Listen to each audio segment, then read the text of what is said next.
যারা mock justice করে সেখানে পাও কেটে দিলে প্রমাণ হবে ওরা কোন দলের কি সন্ত্রাস। একমাত্র তাদেরকে এইভাবেই পরীক্ষা করতে হবে, আর না হয় আপনারা কোনো বিচার পাবেন না বাংলাদেশে। আজকে আমি দেখলাম এটা অমুক নেতাই করছে, 1 ঘন্টা পরে এটা যাবে। সেই জন্যই পায়ের রক কাটিয়ে দিতে হবে মক জাস্টিসদেরকে। আপনারা ভয় পান কেন? আপনারা কি এই দেশের সন্তান না? আপনারা এই দেশের মানুষ, আপনারা মক জাস্টিসদের বিচার করতে আপনারা ভয় পান কিসের জন্য? কোনো ভয় নেই। আপনারা প্রতিহত করবেন, প্রতিশোধ নিবেন। তাহলে একটা প্রতিশোধ নিলে, একটা পাও কেটে দিলে আর মক জাস্টিস করা হবে না। মিরপুরের ঘটনা যাদেরকে মারছে বা পেপারে আসছে সবাই বলছে যুবদলের নেতা, তখন তারা অস্বীকার করছে তারা কোনো দলের না, তারা কোনো সন্ত্রাস। এই কারণে আমি বলছি দূরে যদি পাও কেটে দেওয়া হয় তাহলে বোঝা যাবে সে কোন দলের। প্রমাণ লাগবে, আপনারা সেই প্রমাণের জন্য হাত পাও কেটে দিবেন, যা হয় হবে, কোনো মামলা হবে না। যদি এই পাও কাটার পরে কোনো বিচার করা হয় তাহলে সম্পূর্ণ মক জাস্টিসের জবাব তার দিতে হবে, কোনো মামলা হবে না। না, আমার জীবনে এরকম পথটা দেখিনি, আমার জীবনে কখনো এরকম পথটা দেখি নাই।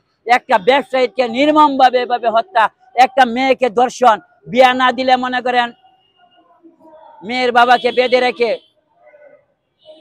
মেয়েকে নিয়ে যায়, এইগুলা আমি কোনো সময় দেখি নাই। আমিও তো দেখি না, আমার বাপেও মনে হয় দেখেন।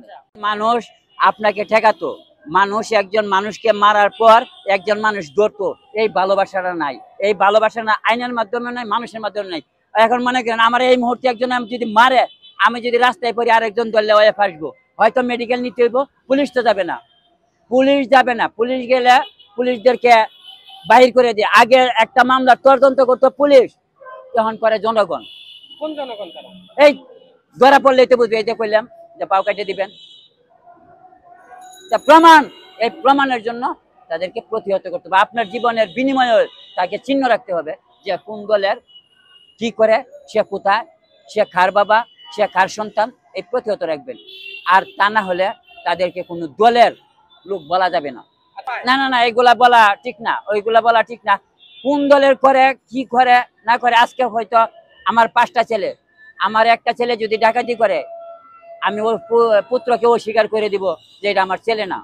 আমার মাথার উপর যখন সমস্যা হবে ছেলের কারণে, তখন বলবো আমি ছেলে না। 10 জনের আইনেতে আমার এই ছেলেকে স্বীকার করা যাবে না। যেমন মনে করেন যে কোনো দলেরই হোক, যদি নেতা কর্মীরা সন্ত্রাসী করে, জাতীয় নেতারা বলে সে আমাদের দলের না, এই প্রমাণের জন্য এটা করতে হবে। কেউ কি বাধ্য করে নিব? আজকে কি বিএনপির লোক যদি হত্যা করে, বিএনপির একটা নেতা কি নিব যে এটা আমার লোক? এটা কখনো, এটা ভুল। কোন দলকে উদ্দেশ্য করে কথা বলা যাবে না, এটা প্রমাণ রাখতে হবে। ওই জায়গা থেকে নিজের জীবন বাজি রেখে হইলো প্রমাণ দিতে হবে। আপনি কি করে বুঝলেন বিএনপির না আওয়ামী লীগের না জাতীয় পার্টির? এইটা বলা যাবে না, প্রমাণ রাখতে হবে।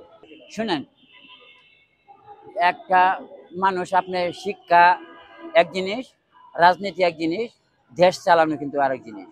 দেশ সবাই চালাইতে পারে না, একটা দেশ সবাই চালাইতে পারে না। বাংলাদেশে মনে করেন 20 কোটি লোক আছে, 20 কোটি লোক মানুষে সবাই মন রাখতে পারে না।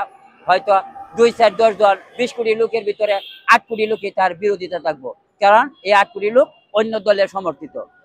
সবার মন, এর যে কোনো দল আসুক, সবার মন রাখা সম্ভব না, রাখতে পারবো না।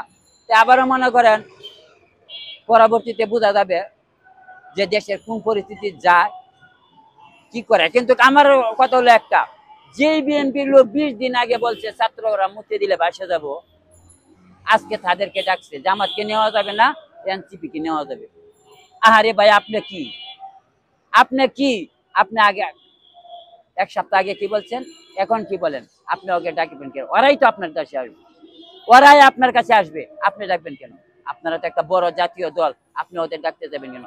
ওরা দল গঠন করতেছে, ওরা যদি জনগণের কাছে ভালো থাকে, জনগণকে ভালোবাসে, ওদেরকে করতে দেন। জনগণ যদি ওদেরকে ভালোবাসে, আপনার ডাইকে আনে তো লাভ নাই। আপনার একটা দলকে ডেকে আনার কোনো লাভ নাই।